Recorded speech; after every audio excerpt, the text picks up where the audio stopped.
August 10th, 1945. War Department, Washington, D.C., outside. The late summer air hangs hot and heavy over the Capitol. But inside, General George C. Marshal's office. The atmosphere is colder than steel. The walls are lined with maps of the Pacific, Japan at the center like a wounded animal still capable of lashing out. The door opens and Lieutenant General Leslie R. Groves steps in, his uniform immaculate, his expression carved from granite. The man who built the bomb walks across the thick carpet. A folder in his hand, stamped with a red word that seems to vibrate off the page, Secret. Marshal looks up from his desk. He is tired. The kind of tired that lives behind the eyes and in the slow way his fingers rest on the blotter. For 4 years, he has watched casualty lists grow like vines across the world. He has no patience left for hesitation. Groves closes the door behind him.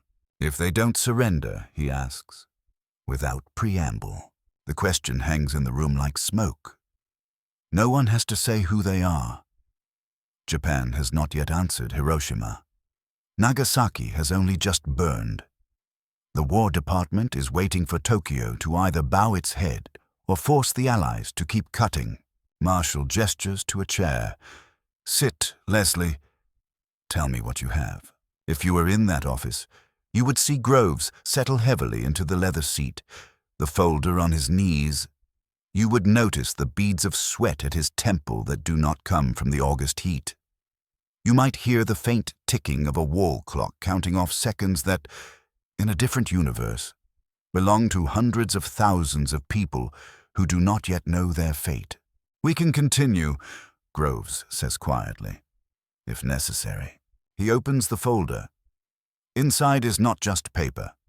It is a schedule of terror, production tables from Los Alamos, shipping estimates from the ordnance depots, readiness reports from Tinian Island, where the B-29 crews of the 509th Composite Group wait among bomb pits baked white by the Micronesian sun. There is another corps in preparation. Groves explains, the next weapon can be ready for combat use. We project end of August, perhaps early September for additional units after that. If the pipeline stays on track, Marshal leans forward, eyes narrowing on the neat columns of typewritten numbers. The first bomb fell on Hiroshima, the second on Nagasaki. There is no poetry in his voice when he speaks, only calculation. And if Japan stalls, he asks, if they pretend to negotiate, if they play for time, Groves has already considered this. He had considered it even before the mushroom cloud blossomed over Hiroshima. That is what the Manhattan Project was, in the end. A preparation for the worst case. In that event, he says, we proceed, without pause, the third strike, and then as many as follow, until they stop fighting or there is nothing left to hit. We will not run out of targets before we run out of bombs. There is a chill in the words. But it is not cruelty so much as the machinery of total war turning one more notch. On the other side of the world, cities still stand, Kokura, Niigata, perhaps others that staff officers have circled in pencil on maps that cover entire tables on Tinian. Marshal closes the folder, but he does not push it away. His hand rests on it, firm, as if accepting a burden. Then we are agreed.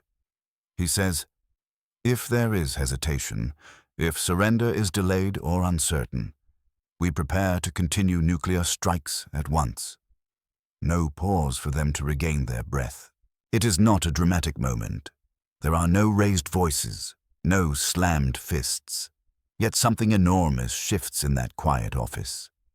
The agreement between the Army's chief and the bomb's builder turns the third weapon from a hypothetical into a waiting fact. Out over the Pacific, unseen, B-29s sit on their runways. Crews drill. Mechanics wipe grease from their hands. Somewhere in the New Mexico desert, men in lab coats and fatigues shepherd a sphere of plutonium through its final, lethal steps toward completion. Japan has not yet answered. The The clock keeps ticking. The third bomb, for now, remains on paper, but the plan is alive, breathing quietly between two American generals who have just decided what happens if Tokyo blinks too slowly. Tinian Island, Western Pacific. Night. On the coral runways of North Field, the great B-29 bombers crouch in the darkness like silver animals asleep with one eye open. The air is thick with humidity and the smell of fuel. Sodium lamps cast pools of light on bomb pits carved straight into the coral.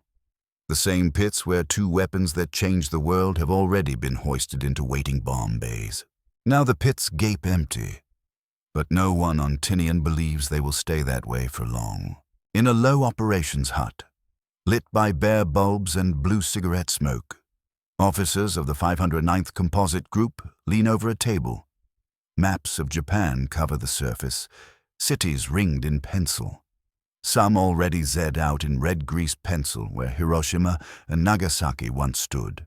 Colonel Paul Tibbets sits with his sleeves rolled up, tapping the eraser of a pencil against the wooden edge of the table. He commanded the Enola Gay over Hiroshima. Major Charles Sweeney, who flew Bockscar over Nagasaki, sits opposite him, arms folded, jaw tight. Around them, navigators, bombardiers, and intelligence men murmur in low voices. The door opens and a communications officer steps in, a flimsy message form in his hand, fresh from the radio room. The conversations fade. Every rustle of paper matters now. Message from Washington. Sir, the officer says. From General Spatz by way of 20th Air Force. Priority. Tibbets takes the sheet, scanning the tight lines of text. You would see his eyes flick back and forth, jaw muscles tightening. The words are stripped of emotion, just like the typed pages in Marshall's office, but the meaning is unmistakable. Japan has not yet surrendered.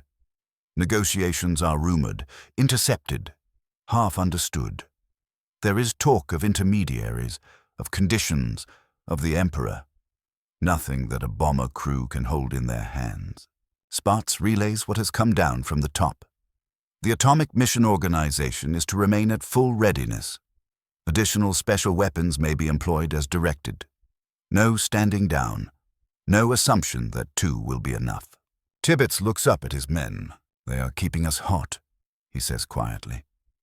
If they do not come across, we fly again. Outside, on the hard stand.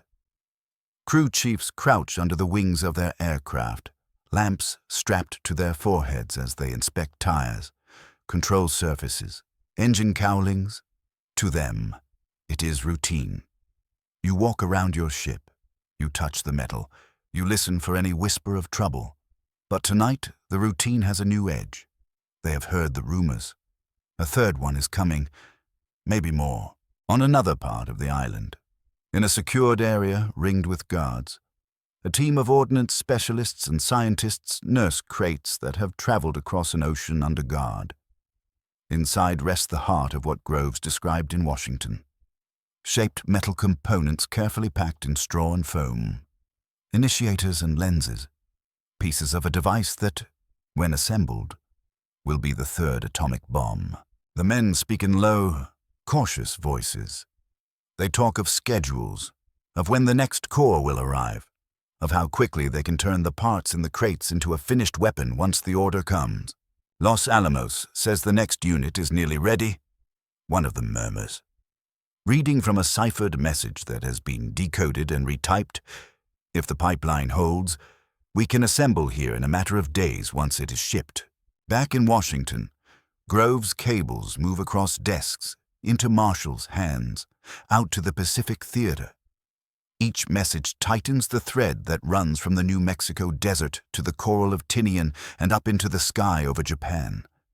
The plan is clear now. If Tokyo hesitates, if surrender is delayed, there will be no long pause.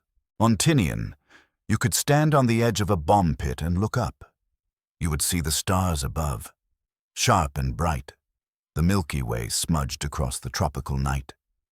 You might hear the faint laughter of airmen in a nearby tent, the clink of bottles, an attempt to live normally for one more hour.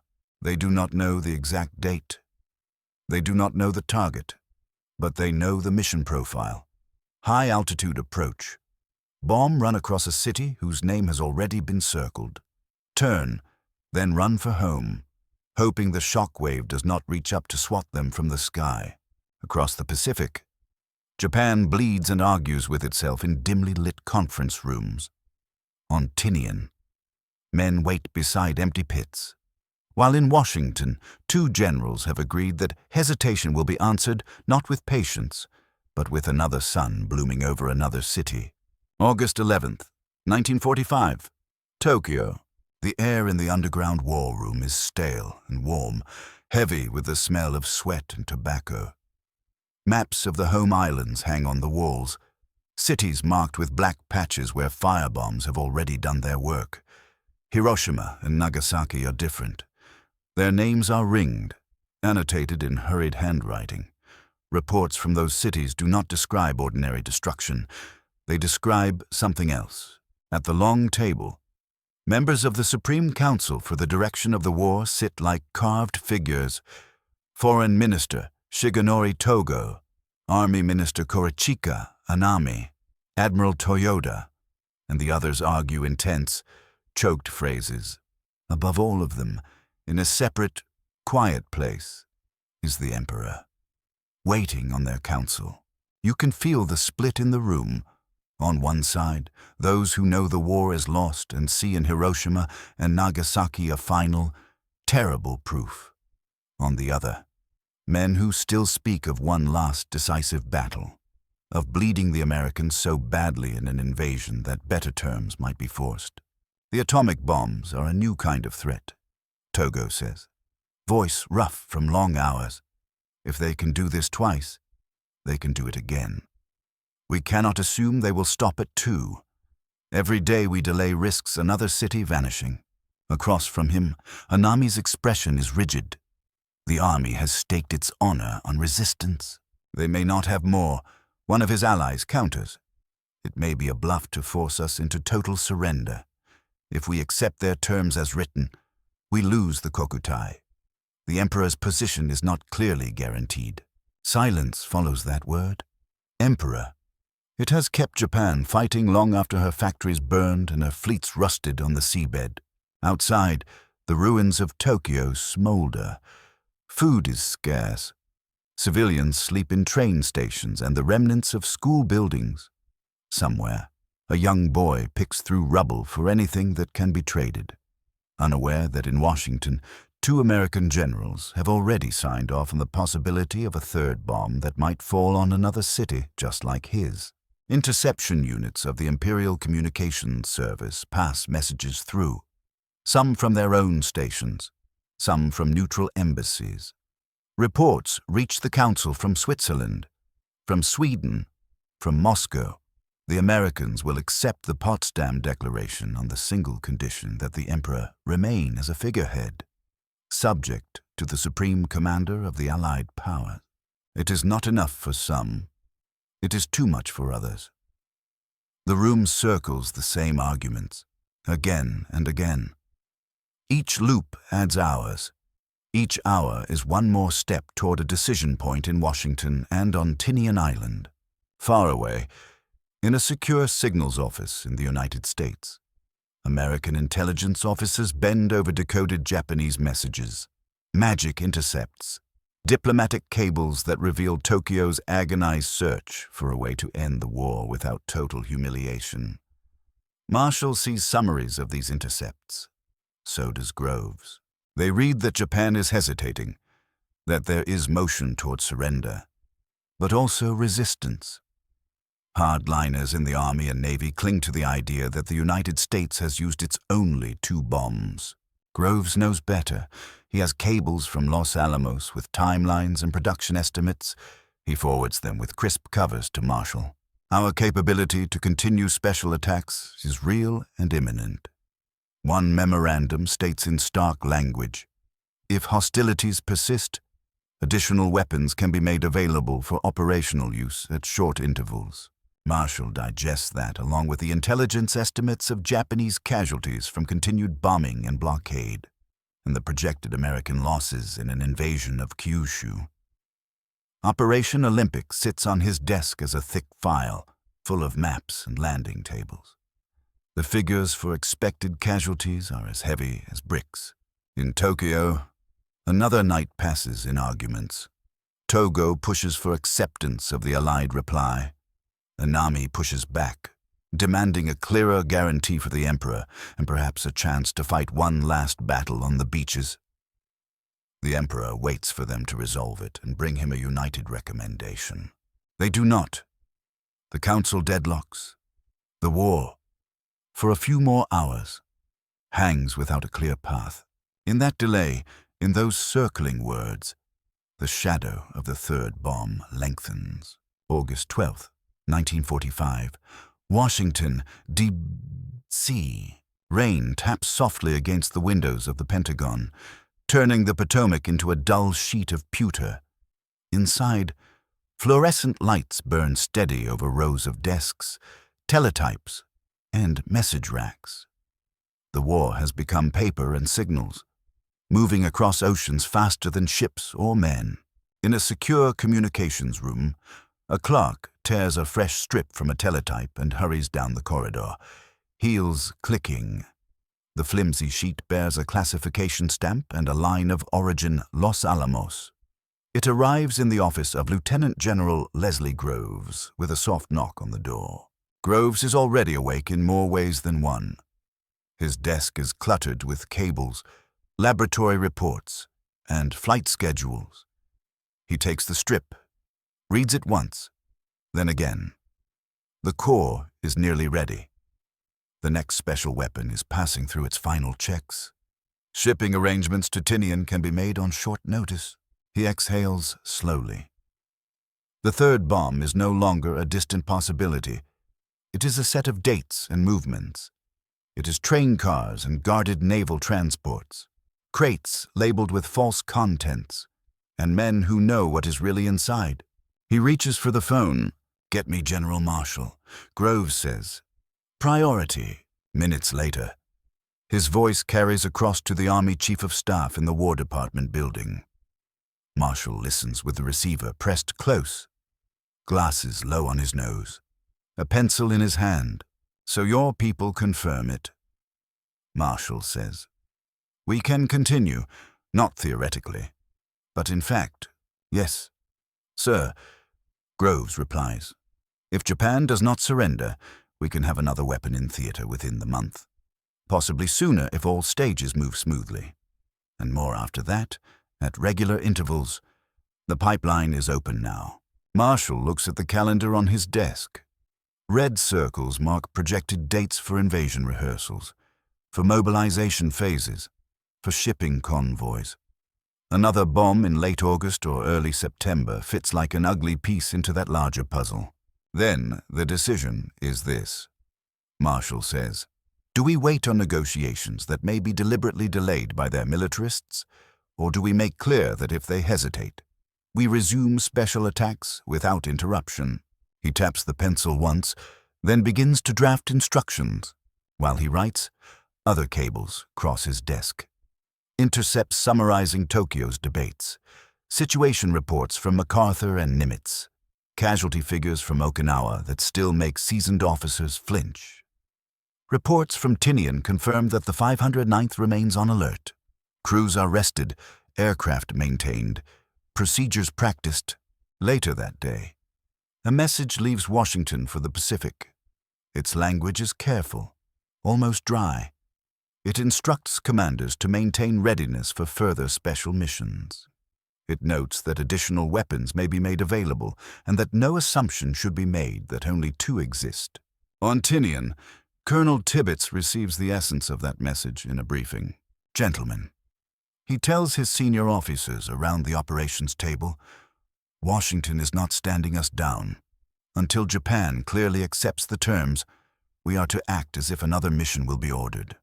There is no victory parade yet. You can picture the room. Men shift in their chairs, trade glances, For some, the prospect of another atomic mission is a chance to finish the war quickly. For others, it is a weight that settles on their shoulders. Made of images from Hiroshima and Nagasaki they have only seen in blurred reconnaissance photographs and in the haunted faces of intelligence officers who have read the first eyewitness reports. In Tokyo, the same hours pass very differently. The Emperor has met with his advisors. At last, he has indicated he wishes to accept the Allied terms, provided the imperial institution is preserved. His voice, normally distant, has entered the council chamber like a quiet command, but translating that wish into a concrete, unanimous government decision is another matter. Army Minister Anami and his allies still bristle. They drag their feet over wording, over prestige, over the spectacle of national humiliation. The formal response must be shaped, transmitted, acknowledged. Each step takes time. Time that does not look the same in Washington and on Tinian. In the Pentagon, Marshall receives updates on Japan's internal struggle, but nothing that can be called final. He and Groves speak again, in person this time. They sit over the same map of Japan that has guided months of firebombing campaigns. Some cities are burned, others damaged, some relatively intact. The list of potential atomic targets remains pinned to the board. We should make clear to our theater commanders, Marshall says, that if surrender is not promptly and clearly announced, there will be no relaxation. The next special attack must be prepared so that no opportunity is lost. Groves nods. He's already drafting the technical side. Shipment routes, assembly schedules, safety procedures. A third operation would follow the tracks of the first two, familiar now. Horribly efficient. In another office, staff officers type language that will go into directives and memoranda. Phrases like, if the Japanese do not promptly accept and further special bombs will be ready for use, appear on paper that will ride through cables and pouches to the men who fly and fight. By nightfall, the plan is not just an understanding between two generals, spoken in a quiet room. It has entered the bloodstream of the war machine. It rides in messages to Tinian, in briefings to commanders, in the guarded conversations of scientists who know that their creation may be unleashed again if a government half a world away fails to speak quickly enough. The rain still falls on Washington. In Tokyo, the sky clears to reveal stars over a wounded city. Between them runs an invisible thread of decisions, delays, and preparations. The third bomb waits at the end of that thread, its fate tied to the speed at which words in Tokyo can be agreed upon. Stamped and sent. August 14th, 1945. Night, Tokyo. Rain spits against the shattered roofs and open beams of the capital. In the Imperial Palace complex, lanterns and electric lamps throw pale circles of light along covered walkways. The city around it is a dark sea of ruins and scattered household fires. Inside a carefully guarded room, Emperor Hirohito records his voice. He stands before a microphone, reading in formal, careful language the imperial rescript that will tell millions of subjects that the war is to end. The words wrap surrender in ancient phrasing and talk of enduring the unendurable. If you were there, you would notice how softly he speaks, as if the weight of each syllable might crack in his mouth. Courtiers and technicians stand rigid, barely breathing while the delicate record grooves capture history. But elsewhere in the palace, men move who intend that record never be heard.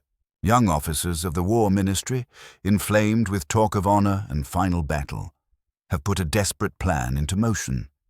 They speak quietly in corridors, their uniforms dark in the lamplight. They move troops into the palace under pretexts. They hope to seize the emperor, stop the broadcast, and force one more fight. Perhaps even destroy the recorded message. In a dim corridor lined with sliding doors, Major Kenji Hatanaka strides with his hand tight on the hilt of his sidearm. His face is pale, eyes fever bright. To him, Surrender means betrayal of every soldier who has died in China, on Saipan, on Okinawa. The atomic bombs are horror, but they are also a weapon he desperately insists must be exhausted before the Kokutai can be given up. They may have no more. He tells another officer in a harsh whisper, "Hiroshima and Nagasaki are meant to frighten us into throwing away everything. If we fight on, we can still force terms. We can still save the army." He does not know of the cables on Groves's desk or the guarded crates being prepared to move toward Tinian. He does not know that in Washington, the third bomb already has an unspoken space cleared for its name on targeting lists. The coup attempt staggers forward. Some generals refuse to join, others hesitate, shocked by the thought of defying the emperor directly. Confusion spreads in the palace, orders and counter-orders colliding like waves in a storm. All the while, in a locked chamber, 2 lacquer boxes sit on a low table. Inside are the precious recordings of the emperor's surrender speech. A chamberlain has been entrusted with them, and he moves through shadowed corridors like a man carrying a live explosive. Far across the Pacific, it is daytime on Tinian Island. The sun beats on the runways. Heat shimmers over the bomb pits, empty yet ready. In a tent near the operations center, a radio operator adjusts his headset, listening to faint signals from the outside world. News crackles through in fragments. Reports of Japanese messages via neutral channels, of possible acceptance, of possible delay. Colonel Tibbets sits in the operations hut with a mug of coffee growing cold beside his hand. A staff officer reads the latest summary from command. Japan is reported to be preparing an acceptance of the Allied terms, the officer says carefully. However, there are indications of internal opposition. No formal, clear surrender has yet been announced. Special mission units are to remain at immediate readiness. The words hang in the room. "So we might be finished," one pilot murmurs, "or we might be back in that bomb bay with another one of those things." Tibbets looks at the map of Japan pinned to the wall. The cities still available as targets seem to stare back at him. Kokura, Niigata, others that have so far been spared firebombing, kept intact partly because they were candidates for exactly the kind of weapon his group has already delivered twice, until the order comes through unmistakably. He says, "We assume we are flying again." Checklists stay sharp. Crews stay sober. Nothing changes. In another corner of the island, guarded storage teams go through drills with dummy assemblies. They rehearse the sequence that turns metal and explosives and a dense, man-made core into a bomb that can fit within a B-29's belly. Each practiced movement shaves minutes off the time they would need if a third mission is ordered. Back in Tokyo, the night deepens. The rebel officers search for the imperial recordings and for key ministers they hope to coerce. The palace grounds become a maze of flashlit faces, whispered questions, and clattering boots. Somewhere in that chaos, a phone line still connects to the outside world. Messages about the acceptance of surrender terms are being prepared for transmission to the Allies, then delayed, then revised. Each scribbled amendment, each pause for a signature or a stamp, holds the decision like a breath. In Washington, Marshall reads late-night updates. The Japanese government has reportedly accepted the terms in principle, yet rumors of a coup and resistance reach his desk. He does not relax his grip on the plan already in motion. Until surrender is announced publicly and unmistakably, until Allied forces receive clear orders to cease offensive operations. The option of a third strike remains, across 3 capitals. Men wrestle with fear, pride, and responsibility. In one, they hide recordings. In another, they guard a plutonium core. In the third, they guard a decision that could loose that core on yet another city. The war, at this hour, is a rope being pulled from all sides. August 15th, 1945. Morning light over Tokyo. The rain has passed. The sky above the broken city is a pale, washed blue. Crowds begin to gather near public loudspeakers, the same tinny boxes that have carried martial songs and air raid warnings for years.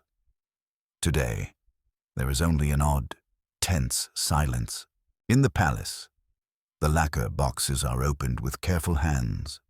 The records of the Emperor's voice are brought to the radio studio. The coup attempt has failed in the night, unraveling under the weight of divided loyalties and simple confusion. Hatanaka and his allies lie dead or under arrest. The recording has survived, guarded by men who chose obedience over one last, suicidal gesture. Technicians lower the needle onto the spinning disc. Static crackles. Then a voice fills the air, high and formal, speaking not in the everyday tongue, but in archaic court language that many common listeners struggle to follow. If you stood in a Tokyo street, you would see faces tilt up toward the loudspeaker. Old women clutching cloth bags, children barefoot on the cracked pavement, soldiers on leave with bandaged limbs. They do not understand every word, but certain phrases drive like nails into the heart. The war situation has developed not necessarily to Japan's advantage. We must endure the unendurable. Surrender. The word is never spoken directly, but everyone hears it anyway. Some fall to their knees. Others stare ahead, eyes empty.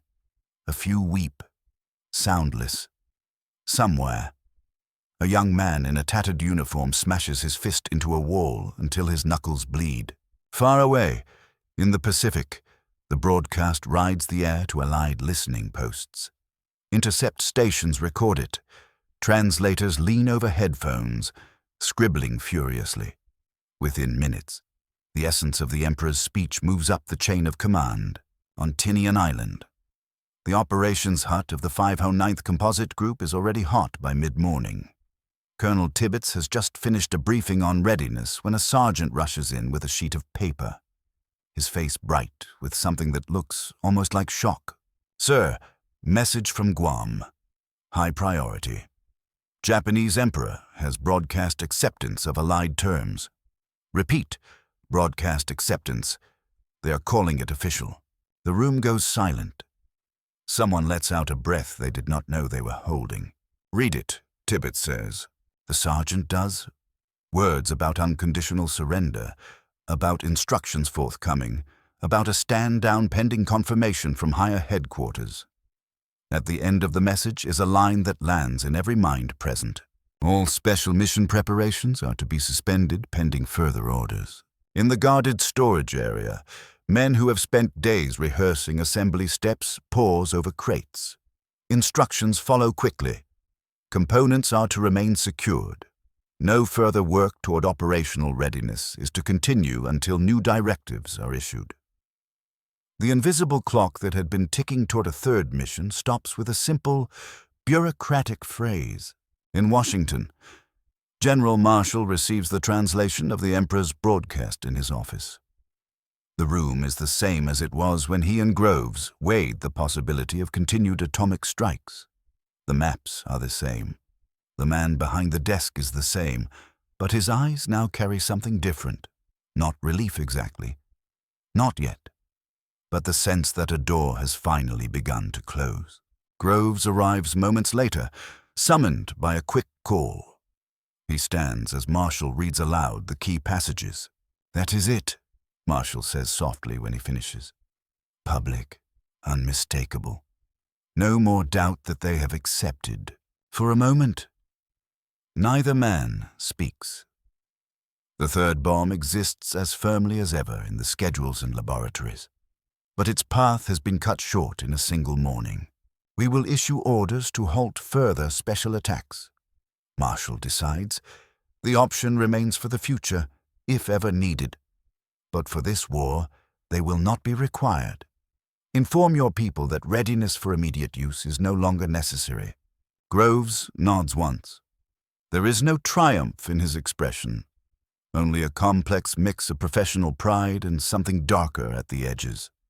His project has worked too well to ever truly vanish. But for now, at least, the string that ran from New Mexico to Tinian and on to another Japanese city has slackened. Messages pour out from Washington, to MacArthur, to Nimitz, to theater commanders across the globe. Offensive operations are to cease as surrender arrangements are finalized. Among them is a short, pointed instruction that filters down at last to the men who fly the biggest bombers.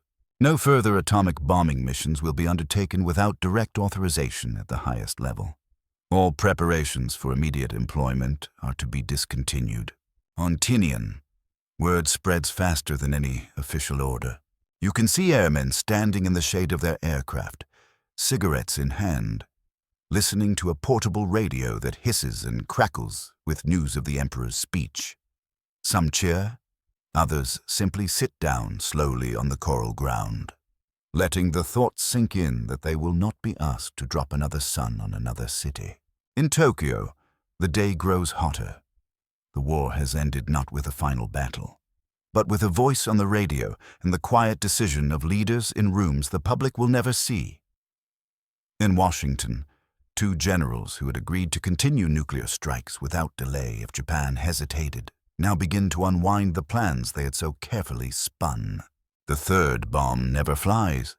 Its shadow remains, stretched across history by the narrowness of the timing, by the hours when a coup might have succeeded, when a cabinet might have delayed, when a radio broadcast might have been stopped. Between those hours and the moment the Emperor's voice went out over a ruined empire lies the thin line along which hundreds of thousands of lives were spared from a third atomic fire.